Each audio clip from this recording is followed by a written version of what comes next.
ఒళ్లంతా పసిమి ఛాయలో మెరిసిపోతున్న కొంతమందికి మెడ చుట్టూ కొట్టొచ్చినట్లుగా నలుపు రంగు కనిపిస్తూ ఉంటుంది. నగలు, ఆభరణాలు ధరించడం వల్ల అలా అవుతుందని చాలా మంది మెడపై నలుపును పెద్దగా పట్టించుకోరు. నిజానికి నగలు, ఆభరణాలు ధరించడానికి మెడ చుట్టూ నలుపు రావడానికి సంబంధం లేదు. మెడ చుట్టూ నలుపు రావడానికి కొన్ని రకాల జబ్బులు కారణంగా ఉంటాయి.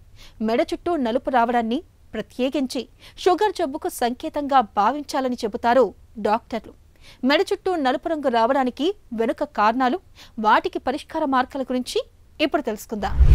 అకాంథోస్ నైగ్రిగన్స్ అంటే మీకు విడమర్చి చెప్పాలి అంటే అక్కడ స్కిన్ బాగా దలసరెక్కి నల్లబడిపోతుంది అనమాట. దాన్ని అకాంథోస్ నైగ్రిగన్స్ అంటాం. ఈ అకాంథోస్ నైగ్రిగన్స్ యొక్క ఇంపార్టెన్స్ ఏంటి? ఈ ఇంపార్టెన్స్ చాలా ఇంపార్టెంట్. ఎందుకంటే this is a four runner అంటే ఇది ముందు వస్తుంది అనమాట. డయాబెటీస్కి ముందు వస్తుంది, థైరాయిడ్కి ముందు వస్తుంది, ఎనీ హార్మోనల్ ప్రాబ్లమ్స్ ఉన్న వాటి అన్నిటికీ ముందు ఈ అకాంథోస్ నైగ్రిగన్స్ అనేది వచ్చే ఛాన్సెస్ ఉంటాయి. అలాగే వంశపారంపర్యంగా కూడా వస్తాయి. So this is all indicator of insulin resistance అనమాట బేసిక్గా. సో దీని మూలంగా మెయిన్గా డెర్మటాలజిస్ట్ దగ్గరికి పేషెంటు ఇలాంటి ప్రాబ్లమ్స్తో వస్తే, అకాంథోస్ నైగ్రిగన్స్ అనే ప్రాబ్లంతో వస్తే వెంటనే మేము కొన్ని రక్త పరీక్షలు అలాంటివన్నీ డెఫినెట్గా అడుగుతాం అనమాట. సో అంచేత బ్లడ్ టెస్ట్లు, థైరాయిడ్ అని కానీ,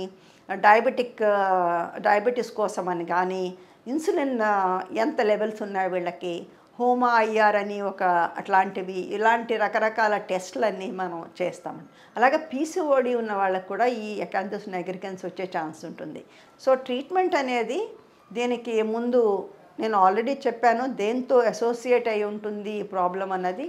ఆ ప్రాబ్లమ్స్ని రెక్టిఫై చేయటం ఒక వంతు అయితే, రెండో వంతు ఏంటంటే ఇప్పుడు ఆల్రెడీ స్కిన్ నల్లగా ఉన్నదాన్ని ఎలా తీసేయాలి అన్నది ఒకటి. రెండోది, దీన్ని దళసరిగా ఉన్న ఈ చర్మాన్ని మనము either chemical peels, course medical treatment, creams అవన్నీ ఇస్తాము. కానీ ఎక్కువ దళసరిగా అయిపోతే కెమికల్ పీల్స్ కానీ, లేకపోతే లేజర్స్తో కానీ దీన్ని రిమూవ్ చేయడానికి ఈజీగానే ఉంటుంది మాకు. ఓన్లీ థింగ్ ఏంటంటే మళ్ళీ రాకుండా చేసుకోవడం చాలా ఇంపార్టెంట్. అంచేత దీనికి అసలు కారణం ఏంటో తెలుసుకుని దాన్ని రెక్టిఫై చేస్తే ఇది తిరిగి మళ్ళీ రాకుండా చేస్తుంది.